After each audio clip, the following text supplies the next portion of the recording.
Good day everyone, I'm Teacher Justin and welcome to another Math with Teacher Justin. On today's topic, we're going to talk about dividing polynomials using the synthetic division.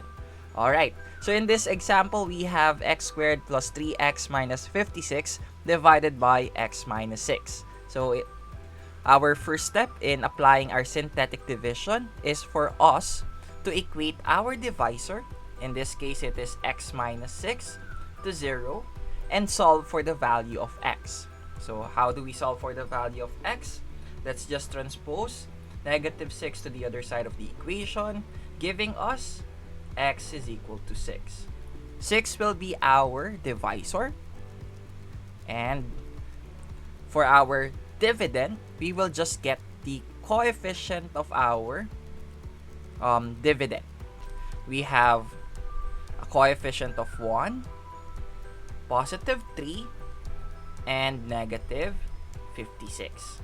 Alright, now let's apply the synthetic division. So for the next step, we will bring down our first term, which is positive 1, and then multiply 1 to our divisor. So 1 times 6. 1 times 6, that is positive 6. Okay? Then let's add. So 3 plus 6, that will give us 9. So 9. Then next is we multiply 9 by 6. So 9 times 6, that will be positive 54. Okay? Okay, and then let's add. So when we add this, we copy the sign of the larger number. In this case, it is negative. And then subtract 56 minus 54, that will be 2. So we have negative 2.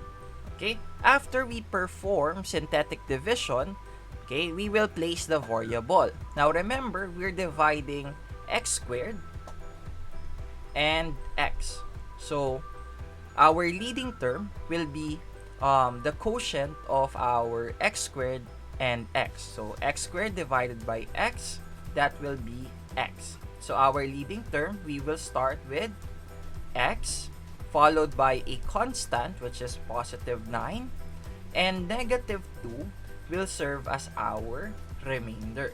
So negative 2 will be our remainder. So how do we write our final answer? Our final answer will be x plus 9 plus, let's add our remainder, negative 2 over the divisor x minus 6. So we will copy our divisor x minus 6, and that will be our final answer. Ta-da! Alright, and that is it. If you like this video, give it a thumbs up. If you have comments, questions, recommendations, suggestions for my next video, please leave them in our comment section below. Share this video and subscribe. And for more videos like this, you can go to my channel, Teacher Justin. And that is it for today. Again, I'm Teacher Justin. Goodbye, God bless, and stay safe. See you on my next video. Peace.